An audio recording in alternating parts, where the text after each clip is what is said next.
Ever think about those murder cases you hear about? You know, the ones that just go cold. Yeah, it happens more often than you think. I was reading that there are like hundreds of thousands of unsolved murders. Just in the U.S. alone, it's crazy. It's a staggering number, and for the families left behind, the lack of closure is just, well, it's devastating. And that's what we're looking at today, the unsolved case of Tuana Smith from Hartford, Connecticut. A case that really highlights how easily someone's story can be forgotten. So imagine Hartford in 1997, a city kind of gripped by this crime wave. 5 homicides in just 10 weeks. That kind of pressure can overwhelm even the best police departments. You have limited resources, mounting public fear, and it's easy for cases to kind of fall through the cracks. And that's where Tuana's story comes in. She was 29 years old, facing a lot of challenges, financially struggling, a history of abuse. She'd lost custody of her 2 young sons. It paints a picture of someone really struggling, trying to find their footing in a world that, honestly, wasn't very kind to her. But even with all that, people who knew her said she was a genuinely kind and caring person. It's a tragic contrast, and one that makes her story even more heartbreaking. On October 20th, 1997, Tuana's body was found behind an abandoned building in a rough part of town. An area known for drug activity, prostitution, not the kind of place where you'd expect to find much help if something went wrong. The scene was pretty grim. Secluded stairwell, signs of a struggle, multiple stab wounds. A difficult scene for investigators, a lot of potential evidence, but also a lot of, let's say, extraneous factors that could complicate things. So the police, they start doing what they do, interview Tuana's roommate, the one who'd last seen her 6 days before. Trying to piece together a timeline, figure out her last movements, who she might have been in contact with. And they learn about her abusive boyfriend, Russell. Obviously someone they'd want to look into. Right, and they had to consider the possibility that a client might be involved, given Tuana's history of sex work. A lot of potential avenues, but each one with its own set of challenges. And all this against the backdrop of a city on edge, with the pressure to solve these cases mounting every day. 2 potential suspects kind of emerged early on, right? Yeah, there was David Smith. He'd been convicted of multiple sexual assaults, some of them involving a knife. So a possible connection there. And then Leroy Taylor, who was accused of unlawful restraint and sexual assault, and there were even rumors he was bragging about harming Tuana and another victim. It seemed like they had their work cut out for them. They did, but they were already using DNA technology back then, which is relatively new. So they were trying to rule people out. Exactly. Even without a specific DNA profile to compare to, they were hoping to get some quick answers. Did it work? Well, DNA testing ultimately ruled both men out. So back to square one. And this whole thing was happening at the same time as those Asylum Hill murders, right? Yeah, that was another layer of complexity. A possible serial killer was operating in Hartford at the same time. Did they ever look into whether those cases were connected?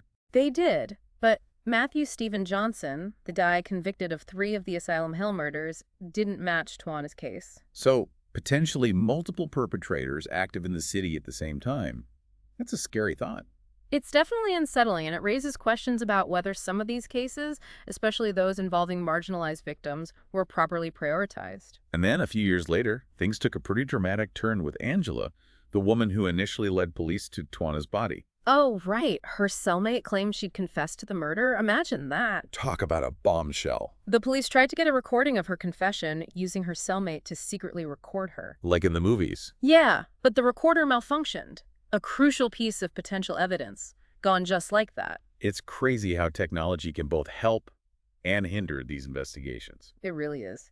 And then to make things even more complicated, Angela was later charged and convicted in connection with the murder of another sex worker, Graddick, just days before Tuana. So definitely someone with a history of violence. She was never formally questioned about Tuana's death, but it's hard to ignore that connection. I mean, 2 murders in such a short time frame, it's hard not to wonder. It definitely raises questions. Then in 2006, another twist. They got a DNA match from a used condom found at the crime scene. Forensics finally giving them something concrete. This guy, Gary, had a criminal history too. It seemed like a real breakthrough. Right, but then it turned out Tuana's DNA wasn't found on the outside of the condom. So not conclusive. Not necessarily. Remember the scene itself. Multiple used condoms found there suggests it was a location frequented by various individuals. The lack of Tuana's DNA doesn't automatically exclude Gary, but does make the interpretation more complex. So another dead end, essentially. It seemed that way, but then they got interested in Robert White, convicted murderer, serial sex offender. And he was active in Hartford around the time of Tuana's murder. Yeah, he had a brief window of freedom that lined up perfectly. They tried to analyze fingerprints, but nothing linked him directly to Tuana's case. But wait, I remember reading that he was connected to other unsolved murders, right? You've got a good memory. It highlights how these investigations can overlap in unexpected ways. Sometimes solving one cold case can lead to breakthroughs in others. It's like a domino effect. In a way, yeah.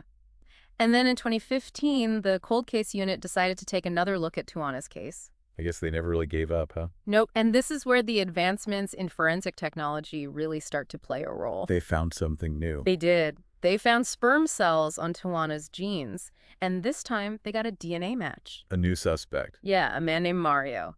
And guess what? He had a history of violent offenses and sexual assault. Of course, it's never easy, is it? Never. Detective Jacobson, he was working the case, went to question Mario at his apartment. Must have been a tense encounter. I can only imagine. At first, Mario denied knowing Tuana, but when Detective Jacobson showed him her picture, his story changed. How so? He claimed she'd been at his apartment arguing with his girlfriend, suggested his DNA could have gotten on her clothes that way. Trying to explain it away. Exactly, and Detective Jacobson noticed he started getting really nervous, sweating a lot. Seems like the detective was starting to zero in on him. Maybe, but before he could push further, Mario disappeared. Went into rehab. Another setback. It feels like every time they get close, something happens. It's a pattern in this case that's really frustrating, both for investigators and for Tuana's family. So where did that lead the investigation? So they're left wondering what happened to this key witness who had this crucial information. Right, and 3 years pass, it's 2019 now. Any sign of Eric? Well, that's where it gets interesting. They found him, but guess where? Don't tell me. Back in rehab. Not quite. Jail, actually. Wow. What are the chances? It's like something out of one of those true crime documentaries. So did they finally get to hear his story? About Mario's confession, I mean. They did. And remember those cold case playing cards? The ones with unsolved cases on them? Yeah, I remember hearing about those, trying to drum up leads. Well, Eric said he saw Tuana's case on one of those cards while he was in rehab back in 2016. So that's what prompted him to contact the police in the first place. Apparently so. So what did he finally tell them after all these years? Okay, so according to Eric, Mario had been dating this woman who lived on the same street as both him and Tuana. Okay, so there's a geographical connection at least. Yeah, and Eric claimed that Mario's girlfriend and Tuana had started, like, stealing from him. Oh, so a possible motive there. Maybe Mario felt betrayed, angry? Exactly, and that's when, according to Eric, Mario confessed to killing Tuana, said he just snapped. Did he say anything else? Like, was he remorseful?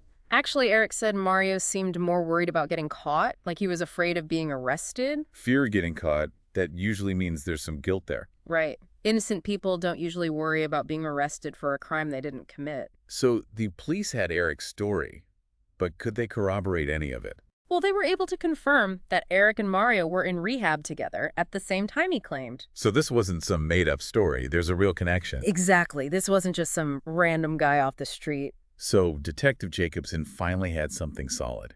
He'd been working this case for years. You could tell he was really dedicated to getting justice for Tuana.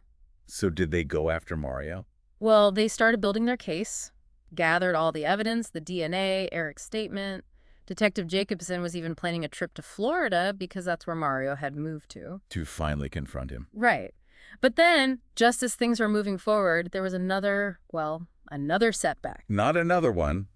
What happened this time? So the supervisors, standard procedure, I guess, they wanted to review the initial investigative reports, just to make sure everything was in order. Sure, makes sense. The problem was those reports, they were gone. Gone. Like missing. Missing.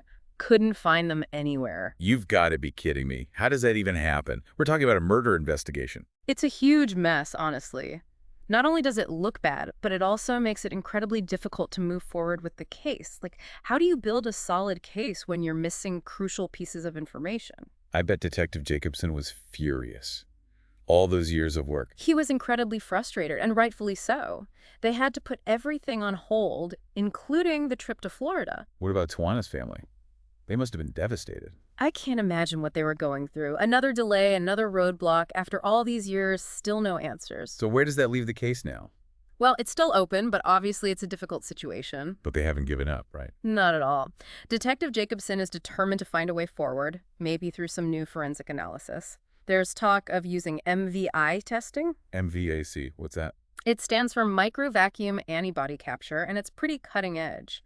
It allows them to extract DNA from tiny traces of bodily fluids, even from things that have been washed or exposed to the elements for years. Wow, that's amazing. So there's still hope, even after all this time. Absolutely. Technology is always evolving, and with MVAC, they might be able to find new evidence that was previously undetectable. That would be incredible. It would be a huge breakthrough. But it's important to remember that this is more than just a case, right? Exactly. This is about Tuana Smith, a real person with a family who loved her. Her son's words in that Facebook post, they're just heartbreaking. Today marks 16 years since someone took my mommy from me. I miss her so much. I'd give my life to have her back here. It's a powerful reminder that these cases aren't just about solving a crime. They're about people, about lives lost, and families left searching for answers. And that's why we need to keep talking about these cases to keep the pressure on to make sure these victims aren't forgotten. Exactly. Every unsolved case represents a failure of the system, a failure to provide answers and accountability. So what can our listeners do? What if they think they might have some information about Tuana Smith, even if it seems insignificant? Anything, even the smallest detail, could be crucial. If you remember anything about Tuana, if you saw something, heard something, anything at all, please contact the Hartford Police Department. Don't hesitate. Your piece of information might be the missing link that finally brings justice for Tuana and her family. And we'll delve further into this case after a quick break.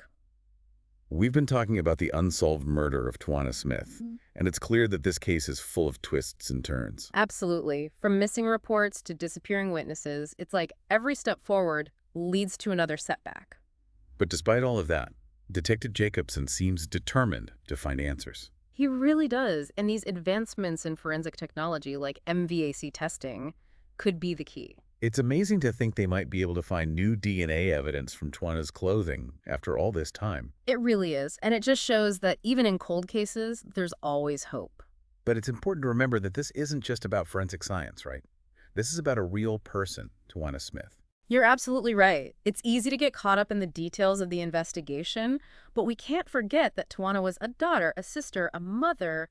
Her life might have been filled with struggles, but that doesn't make her any less deserving of justice. Exactly, and her family deserves answers. They've been waiting for so long. I keep thinking about her son's words, how he said he would give anything to have his mother back.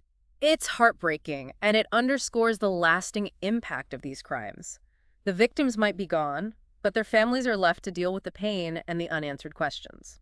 It's why we need to keep telling these stories, to make sure that Tuana Smith and all the other victims of unsolved crimes are never forgotten. Exactly. Every unsolved case represents a failure to deliver justice, and it's up to all of us to keep pushing for answers, to hold those in power accountable. So if any of our listeners have any information about Tuana Smith, no matter how small it might seem, what should they do?